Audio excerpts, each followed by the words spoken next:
Humarap ka dito kung matapang ka. Hirap sa iyo nagmumura ka nang dyan na wala kaming kalaban-laban. Humarap ka dito. Dito. Namo. Ito na nga, Pastor Atras Abante, harap-harapang minura ang isang vlogger na di umano sumisira sa kanila. Pero bago ang lahat, maaari kayong mag-subscribe para maging updated sa mga issue at bagong mga balita. Galit na galit nga itong si Benny Abante matapos di umano'y pinagmumura siya ng vlogger na si Elizabeth Joey Cruz sa nilabas nitong vlog. Pastor Abante gumanti ng pagmura at gustong makaharap ang mismong vlogger sa House of Representatives. Narito ang buong detalye. Other members who have not given us any excuse letter for not attending on this person. Mr. Chair. Congressman Marcoleta and then Congressman Abante. Thank you, Mr. Chair. Judging from the title of the resolution before us, is it correct to assume that this hearing is only limited to social media platforms? No, of course not. Because the way I see it, it only addresses the problems, alleged problems encountered against bloggers. No, Chairman, Congressman Marcoleta. That's the reason why we have invited as well the government agencies and also the academe and other media outlets who have parameters on. But we have not invited members of the mainstream media, Mr. Chair. We did. And that's the reason why we're asking for the excuse letter as well, because a while ago, the COMSEC have acknowledged the persons of the resource persons who have been invited. Did we invite, Mr. Chair, Philippine Inquirer and Philippine Star? COMSEC, can you please reply to the query of the good gentleman from Taguig Party List? Thank you, Mr. Chair. Philippine Daily Inquirer was not invited, Mr. Chair. How about other social media? How about some other major media outlets? Philippine Star, Mr. Chair. Mr. Chair, KBP was invited, kapisanan ng mga broadcasters sa And the Pilipinas. president of the KBP is here? Yes, sir. Okay. Did that satisfy the query of Congressman Marcoleta? Because I think, Mr. Chair, even the social, not only the social media are supposed to be invited, but also the mainstream media. I am personally victimized by these two popular newspapers, broadsheets. May I cite a particular example just to dramatize, Mr. Chair? Yeah, Kaya importante lang sana. Gusto ko rin sila marinig ko nandito. What's the point of order? So what's the point of order? We're still in checking all the invitations that was sent to all the invitees. At the same time, Mr. Chairman, some of those invitees are not present. And with regards to the query being made by Congressman Marcoleta, I do believe that he has a basis for that. And since, Mr. Chairman, the COMSEC has confirmed that indeed Philippine Daily Inquirer and Philippine Star are not invited into today's hearing. Since Congressman Marcoleta is not a member of this committee, may I respectfully move, Mr. Chairman, that in the next hearing we will invite Philippine Daily Inquirer and Philippine Star to expedite discussion, Mr. Chairman. So move, Mr. Chairman. May I know, Mr. Chair, why... By Congressman Paduano, and we have to tackle first the motion. Huh? We have to tackle the motion. I second the motion. And there's that was duly seconded. Any objection? Hearing none, the said motion is now approved. So, Congressman Marcoleta, your query is valid. Unfortunately, I think it's the fault of the COMSEC for not inviting, because you have to consider as well that we have invited so many already for the bloggers. It was like 40, and we cannot accommodate everybody. And that's the reason why your query is so valid that we will be inviting them in the next hearing. And at the same time, having said that, your story about being victimized of those two broadsheet can be tackled in the next hearing. So the next item. Mr. Chair. Yes, you You have the floor right now, Congressman. I just would like to find out if Miss Elizabeth Joey Cruz, aka Joey Vivre, was invited. Congressman, If he was invited, Mr. Chairman, we'd like, once I'd again, like, a point of order, Mr. Chairman. what's the point of order? Once again, Mr. Chairman, the floor is still with Congressman Marcoleta, and is she okay na po ba? Kay Congressman Marcoleta with regards to the query that I move to invite Philippine Daily Inquirer and Philippine Star. Yes, And yes, it was yes. approved. Well, Now, actually, I have already taken action. I on know, the but query of the floor is still with Congressman Marcoleta, and I asked personally Congressman Marcoleta to the chair if he is satisfied with the motion that I have made, Mr. Chairman. And after that, siguro, let's proceed with another member of the House of this committee. Congressman Marcoleta, please. Thank you, Mr. Chair. I still have to include another aspect of inquiry. Kasi hindi lamang po yung social media at saka yung mainstream media. I was also personally victimized by certain survey firms. Nagsasurvey po sila. For example po, yung SWS, kailangan sabihin ko na po. Nag-survey po sila ng third quarter survey last year. And they listed 40 names, senatorial preferences. Nandito po sa akin, ibibigay ko po yung kopya po, reference ng ating committee. There are 40 names mentioned and indicated in that list. Ito po, Mr. Chair. Gusto ko lamang pong i-emphasize na dito sa 40 senatoriables po na kanilang ginamit dito sa survey na to, meron pong 6 na relatively unknown. Babasahin ko po ang pangalan. Adonis Jerome, Andamo Jocelyn, Arambolo Ronel, Doringo Mimi, Floranda Mori, Danilo Ramos. Meron po naman 7 na sikat, Mr. Chair, pero hindi naman nagpahayag po ng pagtakbo bilang senador. Andiyan na po si dating Pangulong Rodrigo Duterte, dating Senador Franklin Drilon, dating Senador Richard Gordon, Harry Roque, dating Vice Presidente Robredo Maria Leonor, at saka po yung ating Secretary of Defense, Gilbert Chodoro. Pero po malinaw dito, Mr. Chair, hindi po nila ako nilagay dito sa 40. Pero no pong yung outcome pong ito ipalabas nila, number 36 po ako.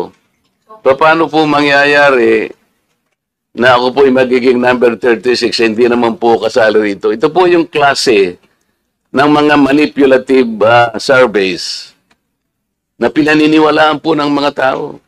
Sana po hindi na lang nila ako sinama sapagkat wala naman ako rito. Sino po ba si Adonis Jerome, Andamo Jocelyn, Arambolo Ronel, Doringo Mimi, Floranda Modi, Mr. Kong Barbers, may kilala ka ba rito? Bakit naman po, hindi ko naman po pinagpipilitan na isama nila ako rito. Ang problema, hindi po ako kasama, Mr. Chair, pero nilagay po nila ako doon sa resulta, number 36 ako. Hindi naman po tatama ito. Ito po yung gusto nating i-address lahat. Hindi lamang po social media. We understand that your predicament, Thank you, Mr. Chair. Congressman Marcoleta. Bibigay ko po yung and the kopya para sa referensya po. representation also doesn't believe that. Because on my own assumption, nasa top 5 ka. So, Mr. Chairman, Mr. Chairman, just Mr. Chair. kidding aside. No. Mr. Chair. Kidding aside. We have to tackle that issue as well, that being espoused by Congressman Marcoleta. So we will be inviting over in the next hearing, what survey firm is that? SWS and the Power Station. Ilan ba yan? Ito lang muna yung nakita ko. Because- At saka yung Manila Broadcasting Corporation. MBC. Because in the House resolution itself, the House resolution number 2147, it clearly states, Social media lang. Yeah. Medyo lang eh. Oh, kaya yun lang yung topic natin. But we cannot, but it was, we are it not was delivered. No. Congressman Barbers, you have delivered in your privilege speech a wide, comprehensive approach on this matter. That is Everything correct, Mr. inviting Chair. over the survey firm is also correct. Yeah, maybe we Because can we are tackling expand. not only the House Resolution number 2147, we're also tackling two privileged speeches that was delivered by you. So I think may basis po yung kay Congressman Marcoleta. Okay, and at the same time,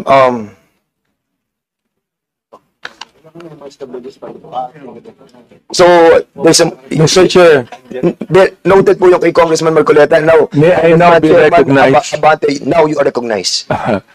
My query is if we have invited a certain Elizabeth Cruz, no, aka Joey De Vibre, Mr. Chair, if we have invited her and she has an excuse letter, may I know what was the excuse, Mr. Chairman? Consent, please answer the query of Congressman Abante. Please. Matapang sa social media. Harap dito. Thank you, Mr. Chair. Miss Elizabeth Joy Cruz was invited and she sent an excuse letter via email. Ano po yung kanyang excuse letter? Ano yung dahilan? One moment, sir. I'll get it from the chair. Thank you.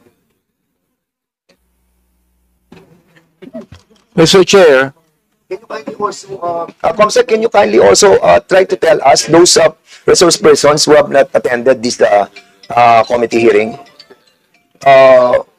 You may excuse letter, okay yun, but those who have not reply to our request to be present on today's hearing. Thank you, Mr. Mr. Chair, Chair. particularly first, Mr. Chair, Yes, Congressman Abante. particularly I am referring to AKA Joe De Vibre sapagkat matindi yung kanyang mga sinabi dito. Gusto ko talagang makita siya at makausap sapagkat dito minura niya ako at ang sabi niya panay kabobohan sa quad, sayang kuryente sa'yo. Bigyan mo sa kanya. Ano yung pack you? Yung pack you, hindi ko alam yung pack. Huwag mo na sabihin. Congressman Abante. Katutuloy ko lang buta. Mr. Chairman, Congressman, don't be so personal. Let's be more comprehensive on this approach. Kaya binabasa ko lang Sige, go ahead. I'll give you Pangalawa, November 13, 2024, nagmura na naman siya. Hindi ko na babanggitin yung mura niya. Pag tinatanong kung anong legislation ginawa niyo in relation to this, BS, ano ba yung BS? BS inquiry, sasagot ka. Swelduhan ka ng taxpayers, gago. November 3, 2024, si Benny Abante at si Romel Marbil ay mga protektor ng illegal na droga dahil pilit nilang pinalalabas na hindi ito ganoon kasama. Tapos sabing ganyan, si Dan Fernandez and Ace Barber's survey are depressing. Alam na nila na matatalo sila sa eleksyon. So what is the hearing for? Smoke screen for the discount. Tinabi ko ito sapagkat matindi po itong mga akusasyon na ibinigay nitong gusto ko nilang magmura Hindi na ako magbumura muna. Oo. Kaya kailangan po, itong mga to, ang tatapang nila Ang tatapang sa pagmumura, nang wala tayong kalaban-laban. Ngayon, pag kaharap dito, hindi makaharap dito. Oo. Mga takot din pala yung mga yan Please hold your fire, please. Hindi, I'm holding my fire. Just on the process of administrative, ano pa lang muna tayo, Congressman Abante. We can tackle that on the interpellation. Mr. Chair, gusto ko lang pong bagitin tong kanya excuse letter. Nakalagay dito, after meaningful consultation with my lawyers. Gumayad pa na abogado. I have decided to respectfully decline. Respectfully? Minumura tayo, respectfully? To share my knowledge on matters. Hindi knowledge ang kailangan natin. The lawyer, if this is like... Ask the lawyers kung libelous yung ginawa niyo o slander. No, nakalagay. I would like to categorically state that I am neither paid by POGO operators. Hindi na pinag-uusapan. Pinag-uusapan natin yung mga sinabi niya. Oh, tapos respectfully, Elizabeth Joey Cruz, na nakikinig po sa atin ngayon, nanonood ngayon. Humarap ka dito, kumatapang ka. Hirap sa iyo, nagbumura ka nang dyan na wala kaming kalaban-laban. Humarap ka dito. Dito. Namo. Chairman.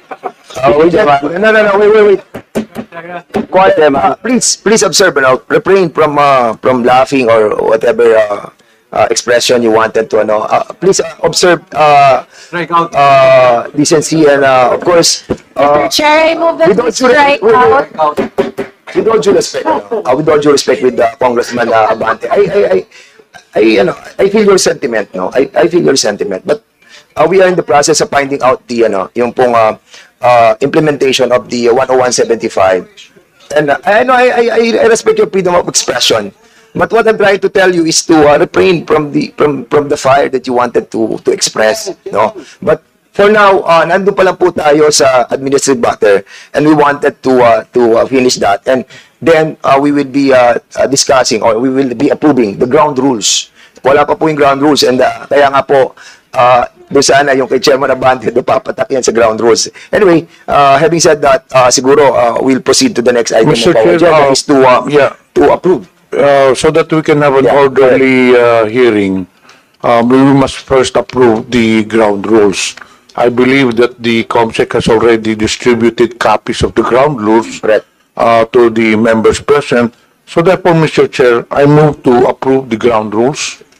Yes, there's a motion to approve the ground rules, and I believe that the members of this committee have already received the yung pong ground rules natin, and you have already read it. So siguro I need a second motion for this. Any second motion? Second. This was duly seconded. Any objection? Hearing none, the said motion is now approved. Administration of Hindi mo babasahin naman ang ground rules. So the next item of our agenda is for all the Mr. Chair, yes, Congressman Zamora. I would like to reiterate my earlier motion to strike out the expletive that was mentioned by my idol, Representative Abante. Earlier. Second motion. Mr. Chair, Second motion. I object because it was not an expletive. Sinabi ko lang, namo. That can mean anything. That can mean anything.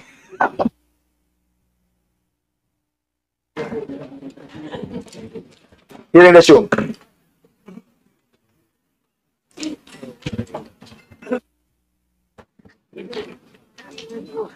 If that is the... Huh? So it was seconded, Mr. Chairman. And the objection with Congressman Abante, it's up to the members if they will vote for it, for the objection with Chairman Abante. 1 minute suspension.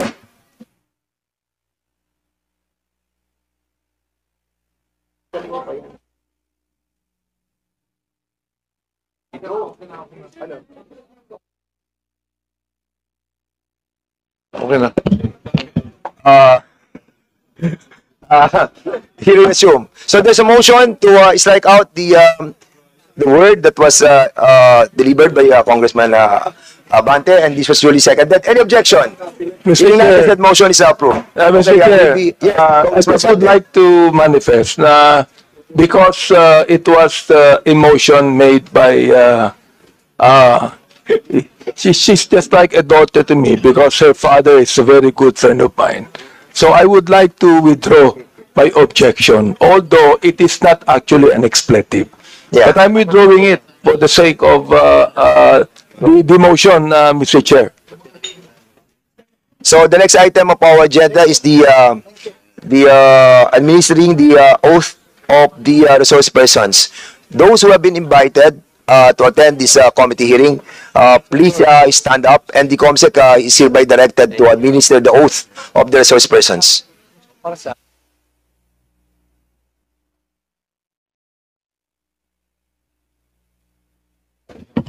May we request all the resource persons invited to stand? Raise your right hand and repeat after me. Do you swear to tell the truth, the whole truth, and nothing but the truth in this inquiry? Thank you. Please take your seat.